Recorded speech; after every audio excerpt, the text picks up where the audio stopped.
পর্দার আড়ালে আমার মা বোনেরা রয়েছে গো,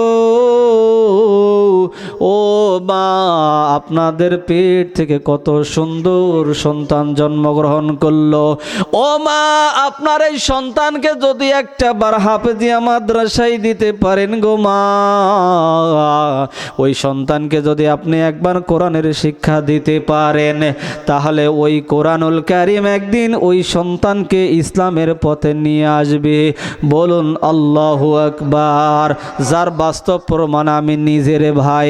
আমি সর্বপ্রথম হাফেজিয়া মাদ্রাসায় পড়েছি, তারপরে হাই স্কুলে পড়েছি, এরপরে মাদ্রাসায় আবার আলিয়া মাদ্রাসায় পড়েছি, তারপরে আলিয়া মাদ্রাসার পাশাপাশি কলেজেও লেখাপড়া করেছি, ইউনিভার্সিটিতেও লেখাপড়া করেছি রে ভাই।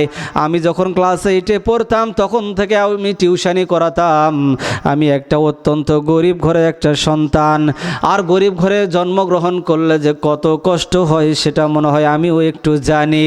কারণ আমি যখন পড়াশোনা করেছি রে বন্ধু, আমাকেও খুব কষ্ট করে টিউশনি করে টাকা জোগাড় করে পড়াশোনা করতে হয়েছে। ক্লাস 10 পর্যন্ত আমি যখন পড়েছিলাম ততদিন পর্যন্ত আমার কোনো প্রাইভেট লাগেনি, কিন্তু যখন ইন্টারমিডিয়েটে যখন আমি উঠলাম তখন আমার একটু ইংলিশ বিষয়ে প্রাইভেট লেগেছিল। আমার বাস্তব জীবনের কথা আপনাদের কাছে বলতেছি ভাই, শোনেন। আমি কিন্তু হায়ার ম্যাথেরও একজন ছাত্র, কিন্তু ওটা কাগজে আমি লিখে নাই। আমি জাতীয় ইউনিভার্সিটি থেকে ম্যাথমেটিক্সে মাস্টার্স করেছি, বলুন আলহামদুলিল্লাহ, এবং মাদ্রাসা থেকে ডবল টাইটেল তাফসির এবং হাদিসের উপরে করেছি। এরপরে সর্বশেষ ইসলামী আরবি বিশ্ববিদ্যালয় ঢাকা থেকে পড়াশোনা শেষ করেছি, বলুন আলহামদুলিল্লাহ।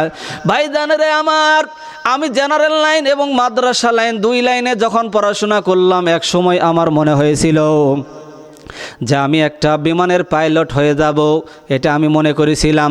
2009 সালে বিমান বাহিনীর পাইলট অফিসার হিসাবে যখন আমি পরীক্ষা দিয়েছিলাম, যেহেতু আমার ফিজিক্স কেমিস্ট্রি ম্যাথ ছিল, হায়ার ম্যাথ ছিল, দেখবেন যে এই সমস্ত ভাইরা বিমান বাহিনীতে চাকরি করে ওদের কিন্তু হায়ার ম্যাথ লাগে, জানেন এটা উচ্চতর গণিত যাকে বলা হয়। এই উচ্চতর গণিত থাকার কারণে আমি সেদিন বিমান বাহিনীর পাইলট অফিসার হিসাবে রিক্রুটমেন্ট পেয়েছিলাম। 2009 সালে সেই দিন যখন আমি জয়েন করব বিমান বাহিনীর পাইলট অফিসার হিসাবে, সেই দিন দেখলাম গো ভাইজান, ওই দিন পরের দিন আমাকে অ্যাপয়েন্টমেন্ট লেটার হাতে দিবে, কিন্তু ওই সময় দেখলাম পরের দিন গিয়ে যখন অ্যাপয়েন্টমেন্ট লেটার যখন আমার হাতে দিবে, ওই সময় দেখলাম যে তারা কোটার একটা ছিল, ওই যে মুক্তিযোদ্ধা একটা কোটা ছিল, ওই কোটাটা ঢুকিয়ে দিয়ে আমাকে বোকা বানিয়ে তাড়িয়ে দিয়েছে।